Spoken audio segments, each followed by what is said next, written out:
Your Excellency, Dr. Alhaji Ibrahim Medan, the Executive Governor, the Deputy Governor, members, Your Royal Highnesses, the Vice Chairman, PCNI, and representative of His Excellency, the Vice President, our development partners, distinguished members of the press, distinguished ladies and gentlemen. Your Excellency, let me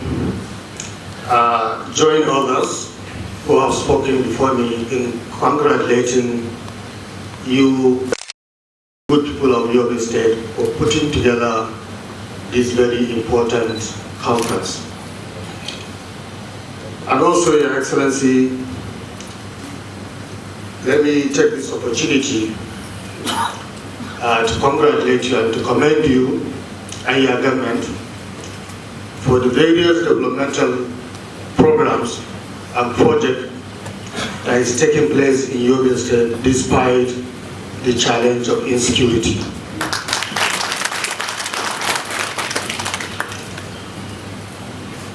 Excellency, I am extremely delighted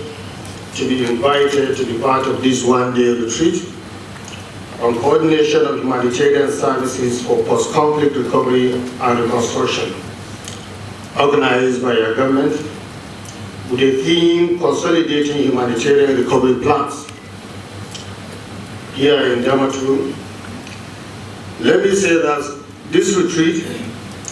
is quite apt and timely given our recent experience of the crisis in the northeast region of Nigeria, with all its attendant humanitarian outcomes. You will agree with me that Yobe State is one of the states that constituted the epicenter of Boko Haram insurgency and suffered untold hardship, loss of lives, large-scale human displacements, the destruction of means of livelihood, and widespread socio-economic dislocation. It is now with a deep sense of loss that I can vividly recall the complete occupation of our villages and cities, especially in Goodwill and Gulani local government areas, and the violent attack on Damaturu, the state capital, Portiskum, and several other cities of Yobe State. The attack on our educational institutions and the killing of our children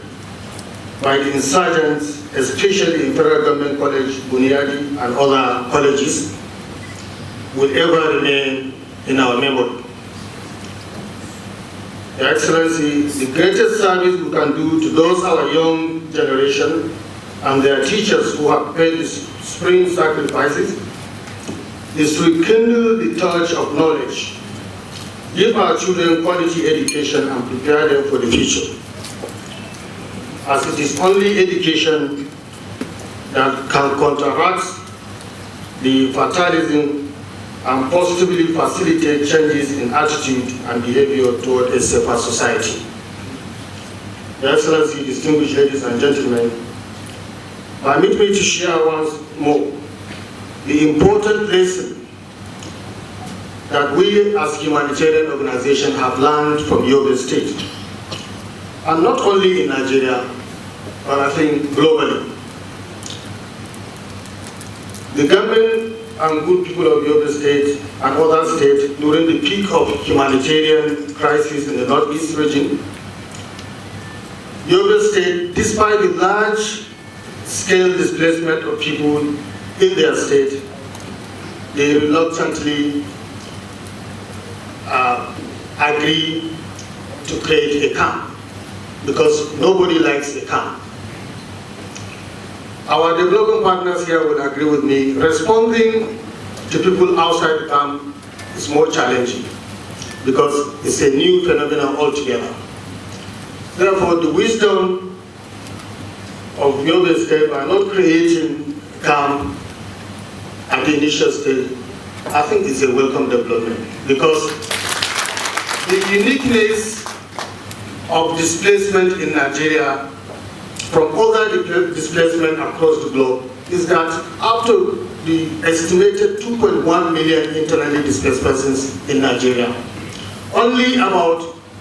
10% of that population lives in formal residential camps, and nowhere in the world this happens. So I think the commendation and gratitude goes to the host communities themselves, who are hosting this large number of people despite their own economic challenges. Distinguished ladies and gentlemen, let me also remind us that disasters and emergency over time have become part of our human societal evolution. One of the windows of opportunity provided by such unavoidable circumstances is that disasters give us an opportunity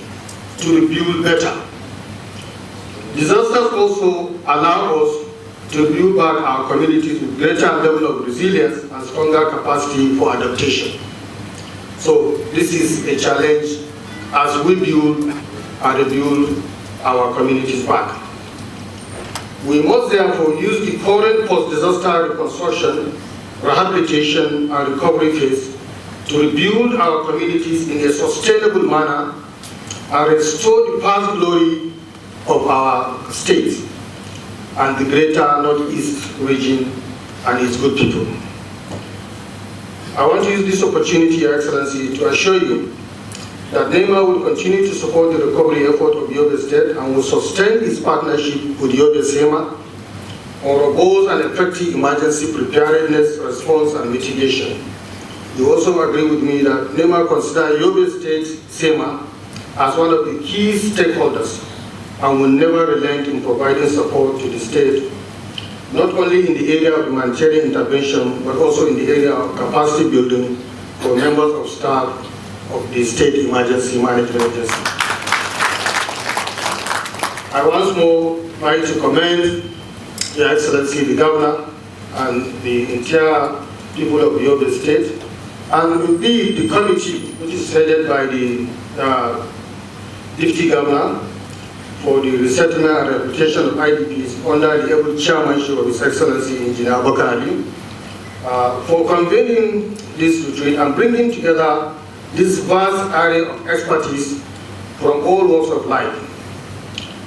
I would like to also say that at the end of this retreat, the committee will come up with a practical, implementable,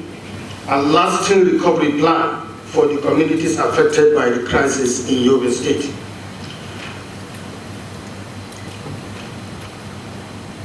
Let me also seize this opportunity, Your Excellency, to really commend our development partners who have stood side by side with not only Yobe State government, but the government of Nigeria in responding to the crisis in the Northeast. I commend you for your effort, I commend you for your resilience, and for all the support that you have provided, not only to the state, but federal government agencies and other partners. I therefore would like to say that since we are moving now, the humanitarian dashboard is fast changing from response to rehabilitation and recovery. Therefore, I urge our development partners to key in with the programs and plans of the state in recovery, in putting up recovery and rehabilitation effort. Your Excellency, thank you for giving me the opportunity.